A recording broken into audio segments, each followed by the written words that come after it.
विद्यार्थी मित्रांनो, मी प्रोफेसर सुनीता आव्हाड. इयत्ता 12वी अर्थशास्त्र प्रकरण 2 उपयोगिता विश्लेषण या टॉपिक मधील शेवटचा पॉइंट आज या ठिकाणी आपण अभ्यासणार आहोत. तो म्हणजे सीमांत उपयोगिता आणि किंमत यातील संबंध. तर सीमांत उपयोगिता आणि किंमत यातील संबंध म्हणजे नेमकं काय? तर वस्तूपासून मिळणारी सीमांत उपयोगिता, ज्या वस्तूची आपण खरेदी करतोय त्यापासून मिळणारी सीमांत उपयोगिता आणि जी वस्तू आपण खरेदी करतोय त्यासाठी द्यावी लागणारी जी किंमत आहे त्या किमतीचा आणि सीमांत उपयोगितेचा एकमेकाशी संबंध असतो, हे आपण या ठिकाणी अभ्यासणार आहोत. त्यामध्ये बघा की मागणीचा सिद्धांत घटत्या सीमांत उपयोगितेच्या सिद्धांतावर आधारित आहे. म्हणजेच बघा की घटत्या सीमांत उपयोगितेचा सिद्धांत आपण या अगोदरच्या व्हिडिओमध्ये अभ्यासला आणि मागणीचा सिद्धांत आपण या नंतरच्या व्हिडिओमध्ये म्हणजेच या नंतरच्या टॉपिक मध्ये अभ्यासणार आहोत. म्हणजेच घटत्या सीमांत उपयोगितेच्या सिद्धांतावर मागणीचा सिद्धांत आधारित आहे. तर घटत्या सीमांत उपयोगितेच्या सिद्धांतावरच मागणीचा सिद्धांत का आधारित आहे यासाठी आपल्याला सीमांत उपयोगिता आणि किंमत यातील परस्पर संबंध आधी अभ्यासणं गरजेचं आहे. म्हणजेच वस्तूची जी सीमांत उपयोगिता आहे किंवा वस्तूला द्यावी लागणारी जी किंमत आहे ती किंमत आणि सीमांत उपयोगिता यांचा एकमेकाशी संबंध आहे आणि त्यावरून आपल्याला तो मागणीचा सिद्धांत आहे तो सिद्धांत चांगल्या पद्धतीने समजू शकतो. म्हणून या ठिकाणी आज आपल्याला सीमांत उपयोगिता आणि किंमत यातील संबंध अभ्यासणं आवश्यक आहे. सीमांत उपयोगिता आणि किंमत यातील संबंध अभ्यासण्यासाठी आपल्याला एका तक्त्याचा अभ्यास सीमांत उपयोगिता आणि किंमत यातील संबंध अभ्यासण्यासाठी आपण एका उदाहरणाचा एका कोष्टकाचा अभ्यास त्या ठिकाणी करणार आहोत. तर कोष्टकामध्ये त्या ठिकाणी सर्वात पहिला जो कॉलम आहे त्या कॉलम मध्ये क्ष वस्तूचे नग दिले.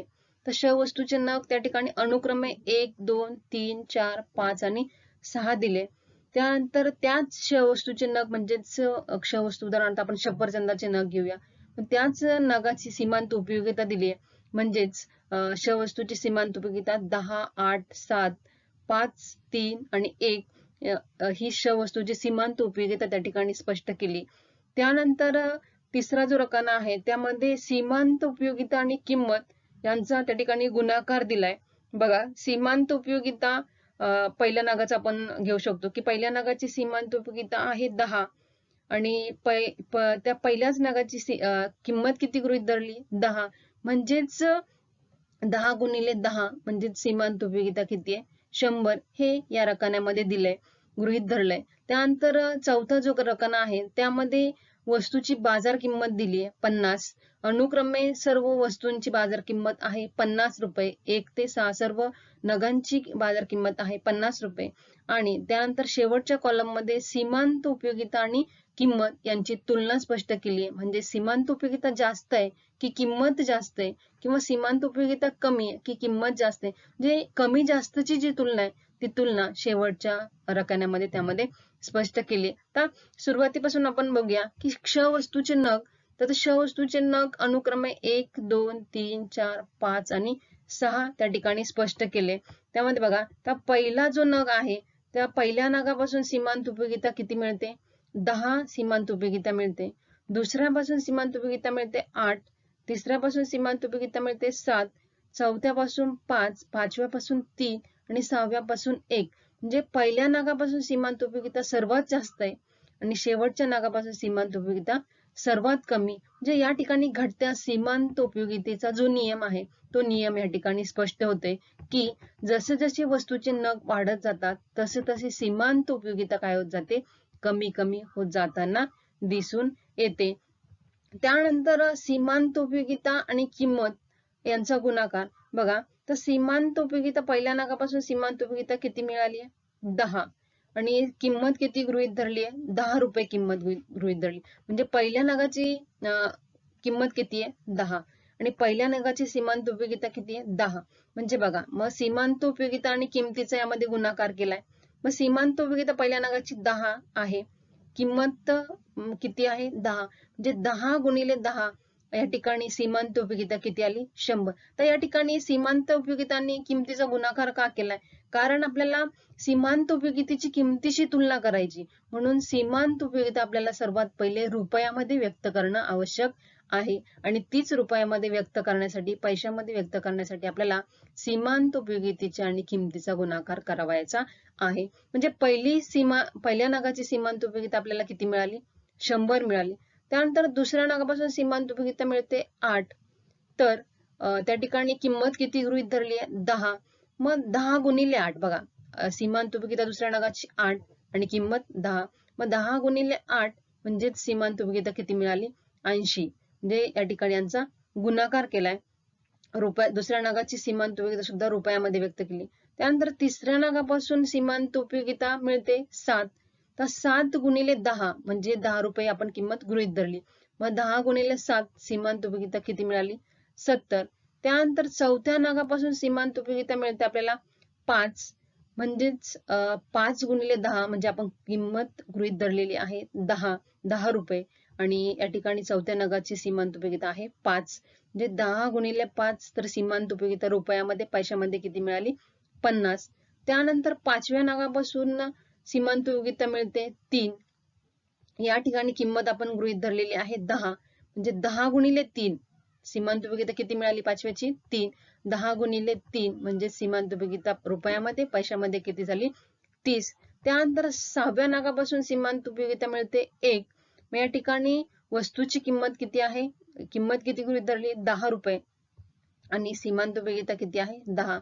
10 गुणिले 1 म्हणजे 10 रुपये. म्हणजेच हा जो रकाना आहे तो रकाना या ठिकाणी सीमांत उपयोगिता संपूर्ण किमतीमध्ये आपण स्पष्ट केली, किमतीमध्ये मांडली.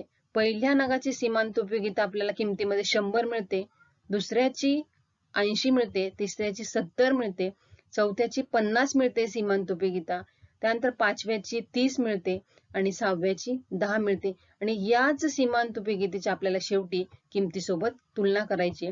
त्यानंतर चौथा जो रकाना आहे त्यामध्ये बाजारातील किंमत स्पष्ट केली आहे की वस्तूची बाजारामध्ये किंमत किती आहे. तर वस्तूची बाजारामध्ये किंमत अनुक्रमे किती स्पष्ट केली आहे? 50.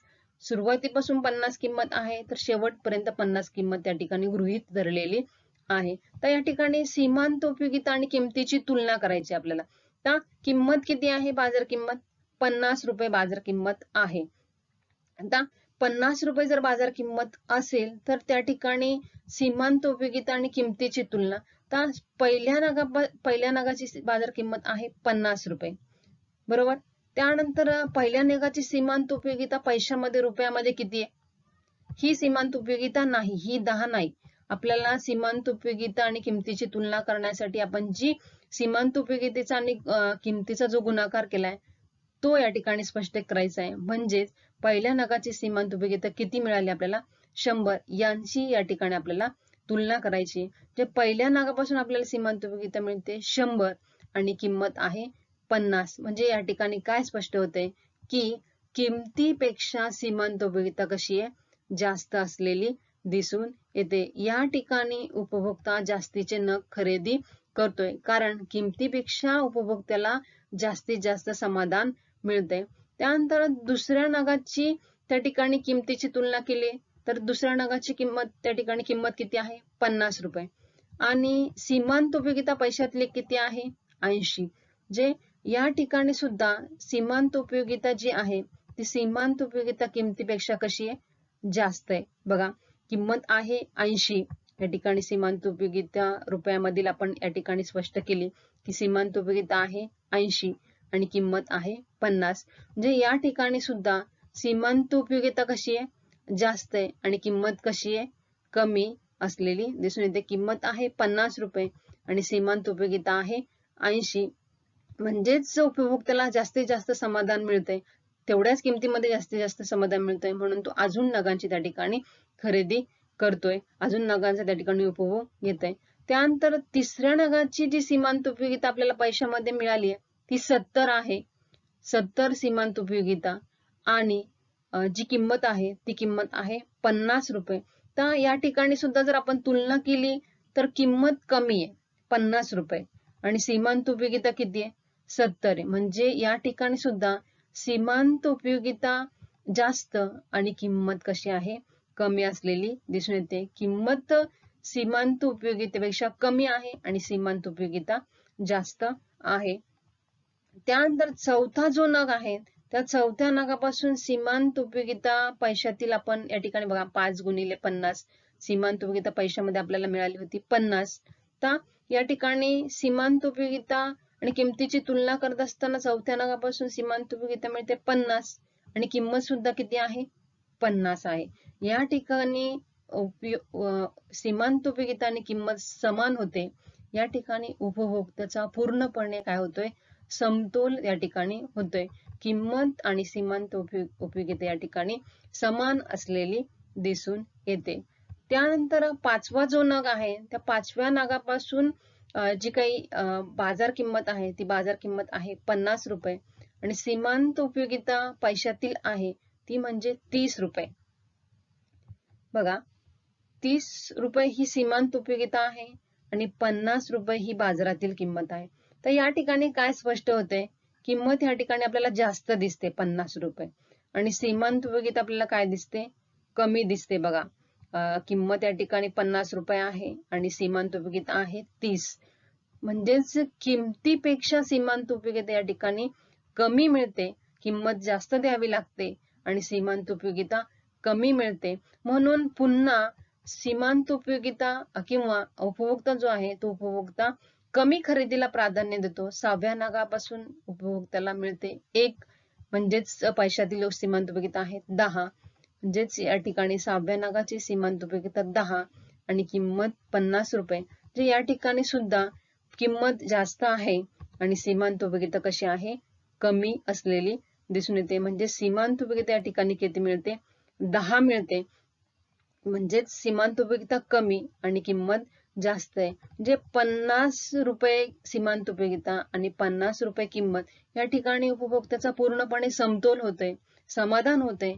त्यानंतर किंमत तीच असते आणि उपभोक्त्याचं जी खरेदी शक्ती उपभोक्ता खरेदी करण्याची त्याची जी कुवत आहे म्हणजे तो खरेदी करण्याचं त्या ठिकाणी थांबवतोय. त्यानंतर तो 30 एवढी सीमांत उपयोगिता मिळते त्याला. त्यानंतर 10 मिळते.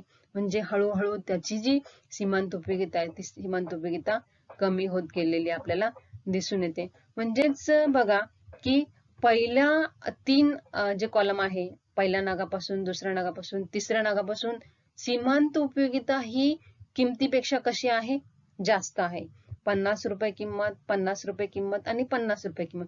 नंतर तीनही जर आपण बघितले तर पहिल्यापासून सीमांत उपयोगिता 100 रुपये आहे ही 50 किमतीपेक्षा जास्त आहे. दुसऱ्यापासून 80 रुपये आहे ही 50 किमतीपेक्षा जास्त आहे सीमांत उपयोगिता.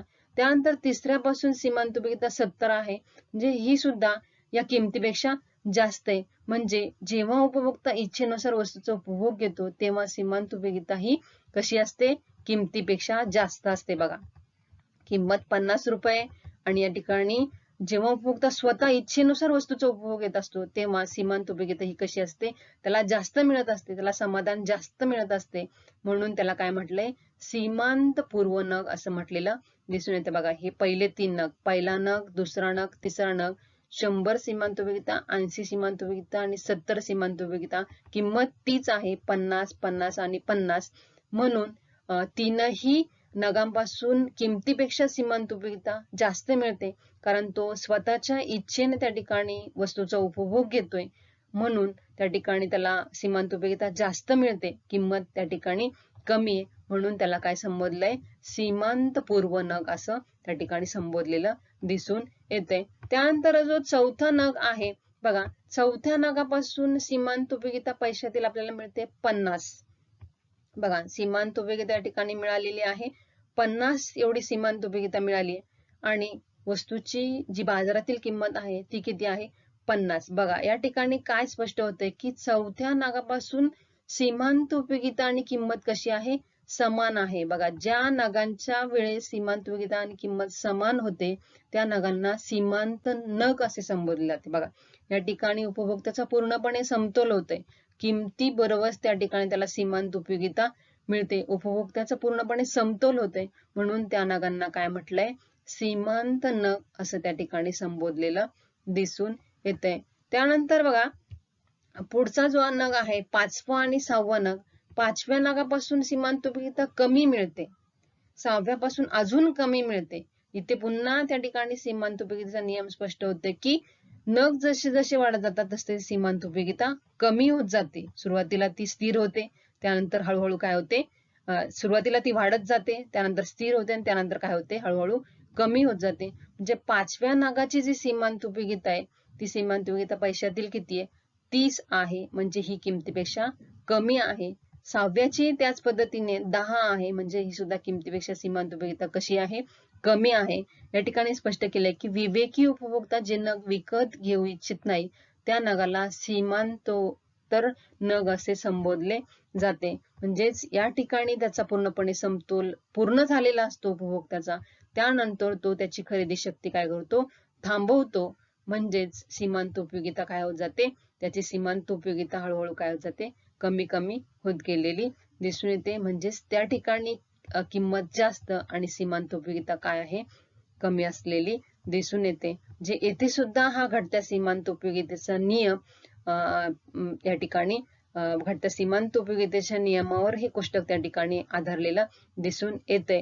आणि मागणीचा सिद्धांत घटत्या सीमांत उपयोगितेच्या सिद्धांतावर आधारित असलेला दिसून येतोय. म्हणून मागणीचा सिद्धांत अभ्यासण्यासाठी आपल्याला सीमांत उपयोगिता आणि किंमत यातील संबंध आपण अभ्यासणं आवश्यक आहे.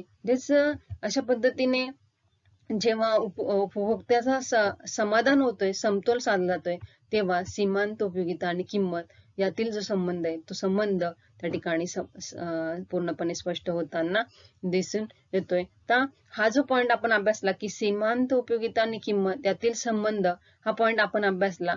यामध्ये घटत्या सीमांत उपयोगितेचा जो सिद्धांत आहे त्या सिद्धांताचा पण आधार घेतलेला दिसून येतं. आणि यावरून आपल्याला पुढचा जो टॉपिक आहे तो टॉपिक मधील मागणीचा जो सिद्धांत आहे तो मागणीचा सिद्धांत अभ्यासण्यासाठी अधिक सोपं त्या ठिकाणी होणार आहे. अशा पद्धतीने सीमांत उपयोगिता आणि किंमत यातील संबंध या संपूर्ण जे कोष्टक आहे त्या कोष्टकावरून पूर्णपणे स्पष्ट होतंय. अशा पद्धतीने या टॉपिक मधील उपयोगिता विश्लेषण, या टॉपिक मधील सीमांत उपयोगिता आणि किंमत हा शेवटचा पॉइंट या ठिकाणी आज आपण अभ्यासला. आणि विश्लेषण हा टॉपिक सुद्धा आज या ठिकाणी आपला पूर्णपणे संपतोय. धन्यवाद.